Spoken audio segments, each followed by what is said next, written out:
Hey and welcome back to another video today from NZXT, and my highlight from this booth are those two cases. So we have first the H3 Flow, which is a micro ATX case and more budget oriented, and then we have basically the full opposite, which is the H9 Flow, and that is oriented for triple 140mm fans, so for 20, and also completely different when it comes to the budget. We're jumping right over in this corner where they're showcasing the H9 Flow in this black version, which I think looks a lot better or even much better than the white version. And here you see it comes with this single frame triple 140 in the corner, and also single frame triple 140 built into the bottom.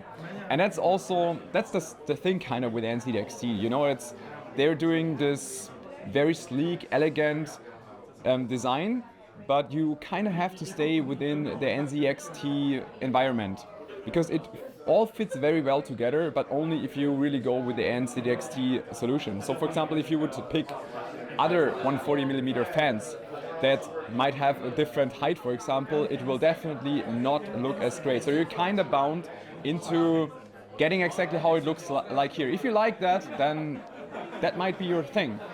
But then you will have to pay But then you will have to pay 300 euros, because that's what you will have to pay to get this with the single frame 140 thing installed in the back like this, and the single frame triple 140 installed in the bottom, and also the RGB fan, the 120mm in the back.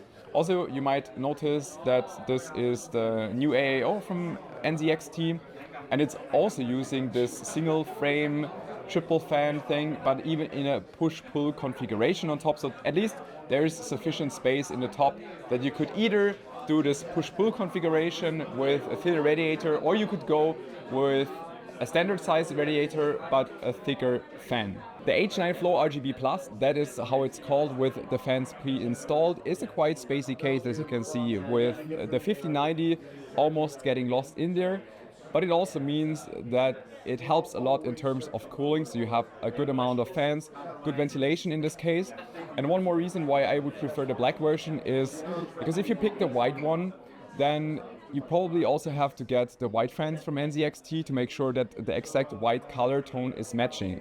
Otherwise, it's sometimes a bit difficult that if you get white from, let's say, a different manufacturer, then it could be more like a more yellow white, for example, which might not look as great. To match the color in either the white or the black build, you can also get NZXT motherboards, which are traditionally made also currently by ASRock, so very high quality. It comes, as you can see, in white for Z890, black for AMD, and I almost dropped it. And NZXT also told me that there will soon be a version for the cheaper AMD chipsets, because this one is about 500 euros. So if you want to wait for a cheaper option, it seems like they will also have this soon. And I already have this motherboard in my office. I wanted to test it before Computex, but I didn't have time to make that, but that will shortly come up on my channel as well. Also, to make this clear, they're just showcasing Intel in white and AMD in black, but they're both available or will be available in both colors. So you would also be able to get the AMD motherboard in white and also the Intel motherboard in black.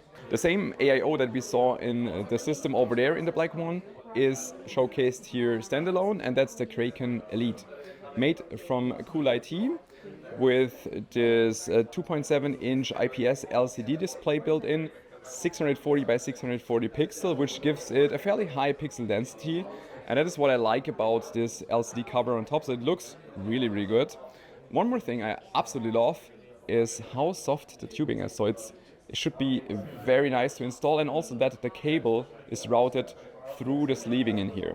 So you only have the cable on here, and that's it. That should also make installation clean and very easy. Last year they showed a 120mm based single frame fans, and this year they're adding 140mm based ones. And I think the main advantage is how quickly you could mount this in your system with only a single cable. The cable with NZXT is proprietary, so it means you have an 8-pin cable, but it's only kind of proprietary because it just carries the 4-pin PWM and also the 4-pin RGB. So you will have an adapter, and with this adapter you can just attach it anywhere else if you want to. But the cool thing with this cable is how it can attach to the motherboard. And this connector can be found again on the NZXT motherboard. So you have one on the top and another one on the bottom right here. So if you want to, for example, hook up one of those single frame fans on top of your case and on the bottom of your case, you can just simply plug it directly into the motherboard, which is pretty straightforward.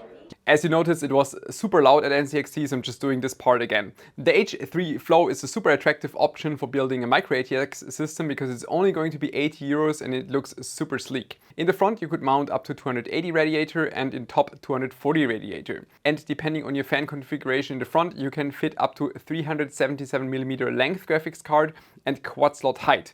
But that could be a problem. Also in the exhibition system you can see that there was a dual slot card mounted with 2 fans underneath, but very tight, and this can easily introduce like an annoying sound in between the fans and the graphics card. So you have to be really careful building it exactly the way you see it right here. Regarding PSUs, there's not that much that is new except for this series, which is more budget or entry oriented. It's a series that comes with a 12-volt high power connector directly attached. It's 80 plus bronze, so might maybe not be interesting for you, but probably for some of the SIs. And that is a topic that you can definitely feel in the entire NZXT environment, that a lot of this is targeted towards SIs.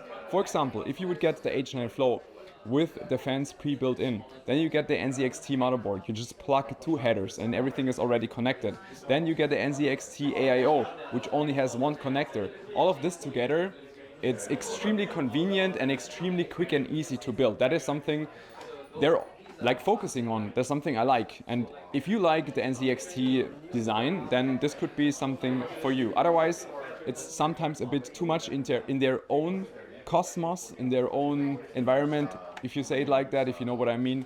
But if that's your thing, then that's something you might want to check out. So much about Computex from NZXT. Thanks for tuning in. See you next time. Bye bye.